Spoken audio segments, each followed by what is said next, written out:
പാർത്ഥസാരഥിയെ കുറിച്ച് പറഞ്ഞാൽ കൃഷ്ണൻ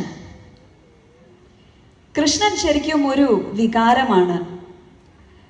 നമ്മൾക്ക് അറിയുന്നതും ഇനി അറിയാൻ സാധിക്കുമോ എന്ന് പോലും അറിയാത്തതും, കേട്ടതും ഇനി കേൾക്കാൻ പോലും സാധിക്കുമോ എന്ന് അറിയാത്തതും, കാണുന്നതും കാണാത്തതും, ഇതെല്ലാം സമന്വയിപ്പിക്കുന്ന ഒരു അനുഭൂതിയാണ് കൃഷ്ണൻ എന്ന് പറയുന്നത്. ഒരു മായയാണ്.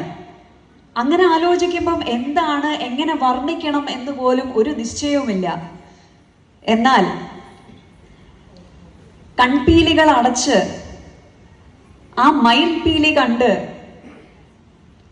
കാർവർണ്ണ രൂപം കണ്ട്, അതിൽ നിന്നും ആനന്ദത്തിന്റെ മഴത്തുള്ളികൾ അന്തരാത്മാവിൽ പെയ്ത് അത് ആനന്ദ അശ്രുവായിട്ട് നമ്മളുടെ കണ്ണുകളിൽ നിന്ന് വരുമ്പോൾ എന്തെന്നില്ലാത്ത ഒരു അനുഭൂതി.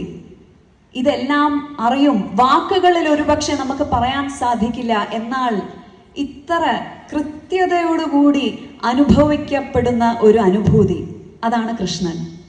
മഹാത്മാക്കൾ പറഞ്ഞതുപോലെ എത്രയോ വർണ്ണിച്ചിരിക്കുന്നു. എന്നാൽ എത്ര വർണ്ണിച്ചാലും മതിയാവാത്ത രീതിയിലുള്ള ചൈതന്യം, ജഗത്തിനെ മുഴുവൻ ധരിച്ചിരിക്കുന്ന ജഗന്നാഥ, ഈ ജഗതോദ്ധാരണെ ആണ് കളിപ്പിച്ചുകൊണ്ടിരിക്കുന്നത് യശോദമ്മ. എന്ന യശോദമ്മയ്ക്ക് അറിയോ ഇത് ആരെയാണ് കളിപ്പിച്ചുകൊണ്ടിരിക്കുന്നത് എന്നുള്ള? അത് പുരന്ദരദാസരുടെ വരികളിലാണെങ്കിൽ പരമപുരുഷന പരവസുദേവന പുരന്ദര വിಠಲನಾಡಿಸಿದಳೆ ಯಶೋದ ಜಗದೋದ್ಧಾರಣಡಿಸಿದಳೆ ಯಶೋದ ജഗദോദ്ധാരണ.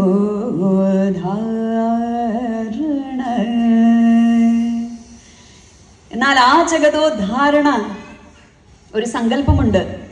അതായത് പരമാത്മാവായ കൃഷ്ണൻ മാത്രമാണ് പരമപുരുഷൻ, ബാക്കി എല്ലാ ജീവാത്മാക്കളും ഗോപികമാരാണ് എന്ന്.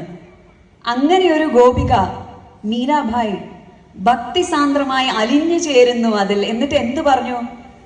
മേരെ തോ ഗിരിധർ ഗോപാൽ ദൂസരോ നാ കോയി जाके सर मोर मुकुट निरूपति सोई मेरे तो गिरिधर गोपाल दूसरो ना कोई.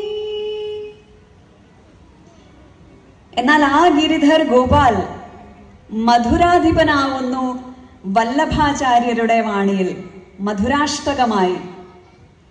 ഗോപി മധുരാ ലീലാ മധുരാ യുക്തം മധുരം മുക്തം മധുരം ദൃഷ്ടം മധുരം സൃഷ്ടം മധുരം മധുരാധിപതേ അഖിലം മധുരം. അങ്ങനെ മധുരാധിപത ആയ വല്ലഭാചാര്യരുടെ ആ കൃഷ്ണൻ യുദ്ധക്കളത്തിൽ നിൽക്കുമ്പോൾ, യുദ്ധഭൂമിയിൽ, കുരുക്ഷേത്ര ഭൂമിയിൽ ധർമ്മയുദ്ധത്തിൽ ഒരു ധർമ്മയോദ്ധാവായി ആവിർഭവിക്കാൻ അർജുനനോട് ഗീതോപദേശവും ജ്ഞാനോദയത്തിനായി നൽകുന്നു. എന്നാൽ ഈ ലോകത്ത് അറിയാനുള്ള എല്ലാ പരമവിദ്യയും പറഞ്ഞ് നൽകി പിന്നീട് എന്താണ് അർജുനനോട് പറയുന്നത്? അതായത് ഞാൻ എല്ലാം പറഞ്ഞു തന്നു, എന്നാലും നീ സ്വയം വിമർശനം നടത്തി ഇതെല്ലാം മനനം ചെയ്ത് എന്താണോ നിനക്ക് അനുയോജ്യമായി തോന്നുന്നത് അത് ചെയ്യൂ എന്ന്. Freedom, ultimate freedom to action. ഇങ്ങനെയൊക്കെ വർണ്ണിച്ച് ഏത് മേഖലയിലാണെങ്കിലും ഓരോ ഭാവത്തിലും ശരീരരൂപത്തിലും ജ്ഞാനസമ്പത്തിലും ഒരു ഉത്തമ യോഗി എന്ന രീതിയിലും വർണ്ണിച്ച് വർണ്ണിച്ച് വർണ്ണിച്ച് അത് ഒരു അനുഭൂതിയാണ് എന്നല്ലാതെ ഒരു ചൈതന്യമാണ്. ആ ചൈതന്യത്തിന്റെ അനുഭൂതിയാണ് കൃഷ്ണൻ.